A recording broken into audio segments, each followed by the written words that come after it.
Assalamualaikum warahmatullahi wabarakatuh. Baik, di sini saya akan menjelaskan tentang pengertian laporan keuangan. Apa itu laporan keuangan? Laporan keuangan di sini yaitu merupakan ringkasan dari suatu proses pencatatan transaksi keuangan yang terjadi selama periode pelaporan dan dibuat untuk mempertanggungjawabkan tugas yang dibebankan kepadanya oleh pihak pemilik perusahaan. Manajemen perusahaan bertanggung jawab atas penyusunan dan penyajian laporan keuangan perusahaan. Laporan keuangan merupakan informasi dan dibutuhkan oleh bagi pihak-pihak yang berkepentingan. Tujuan laporan keuangan di sini yaitu bertujuan untuk memberikan informasi posisi keuangan perusahaan, kinerja dan arus kas perusahaan yang bermanfaat bagi sebagian besar kalangan pengguna laporan keuangan dalam rangka membuat keputusan-keputusan ekonomi serta menunjukkan pertanggungjawaban manajemen atas penggunaan sumber-sumber daya yang dipercayakan kepada pihak manajemen. Dan selanjutnya saya ingin menjelaskan tentang pengertian laporan neraca.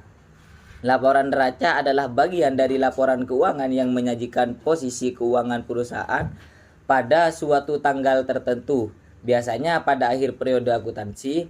Laporan ini menunjukkan informasi tentang aset atau harta, kewajiban atau utang, dan ekuitas atau modal pemilik yang tersusun secara sistematis untuk memberikan gambaran yang jelas mengenai kondisi keuangan perusahaan. Tujuan laporan neraca di sini yaitu pertama mengetahui posisi keuangan perusahaan pada suatu tanggal tertentu, juga menilai jumlah aset, kewajiban dan modal yang dimiliki, dan juga menilai kemampuan perusahaan memenuhi kewajiban, likuiditas dan solvabilitas sebagian dasar pengambilan keputusan bagi manajemen dan pihak luar, dan juga yang terakhir yaitu menggambarkan kesehatan dan stabilitas keuangan perusahaan. Mungkin cukup sekian. Assalamualaikum warahmatullahi wabarakatuh. Assalamualaikum warahmatullahi wabarakatuh. Saya akan melanjutkan penjelasan tentang pengertian laporan laba rugi. Laporan laba rugi adalah laporan keuangan yang menyajikan informasi mengenai pendapatan dan beban perusahaan selama periode tertentu, seperti 1 bulan, 2 semester, atau 1 tahun. Laporan ini digunakan untuk mengetahui hasil akhir aktivitas operasional perusahaan apakah perusahaan menghasilkan laba atau profit atau mengalami rugi loss dalam periode tersebut. Dan tujuan laporan laba rugi. Yang pertama, menilai kinerja keuangan perusahaan dalam menghasilkan laba dan menjadi dasar pengembalian keputusan manajemen. Yang ketiga, menyediakan informasi bagi investor dan kreditor dan pihak lain, menunjukkan efektivitas pengelolaan biaya dan pendapatan. Pengertian laporan arus kas.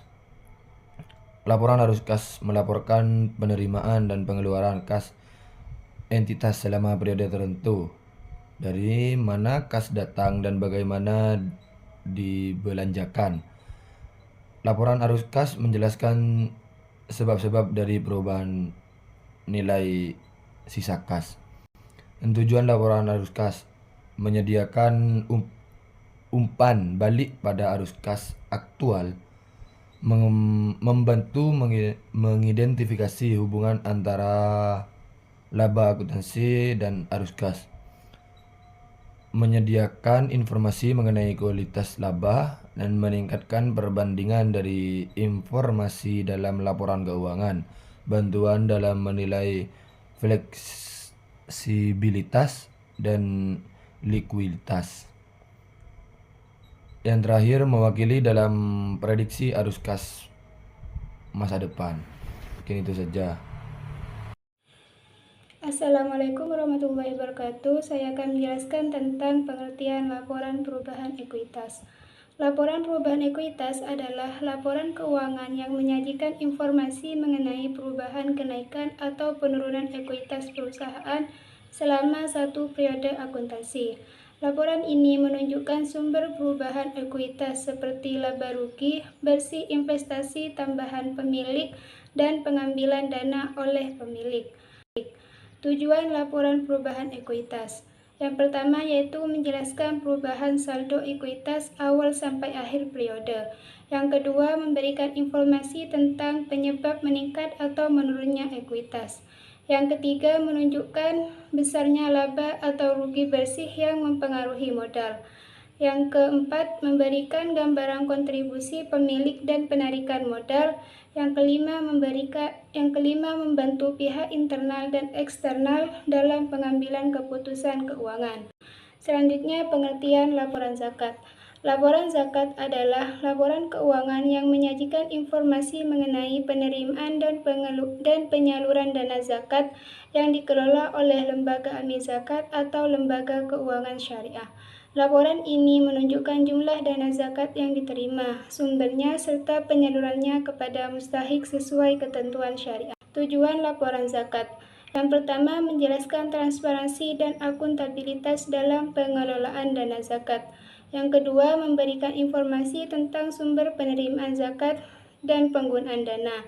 Yang ketiga, menjamin penyaluran zakat tepat sasaran kepada 8 asnaf. Yang keempat, meningkatkan kepercayaan masyarakat terhadap pengelola zakat. Yang kelima, membantu pengambilan keputusan dalam pengelolaan dana sosial. Selanjutnya, pengertian dana kebajikan. Dana kebajikan adalah dana sosial yang berasal dari sumber-sumber non-komersial seperti infak, sedekah, hibah, dana sosial, dan denda administrasi syariah yang dikelola oleh lembaga keuangan syariah atau lembaga sosial.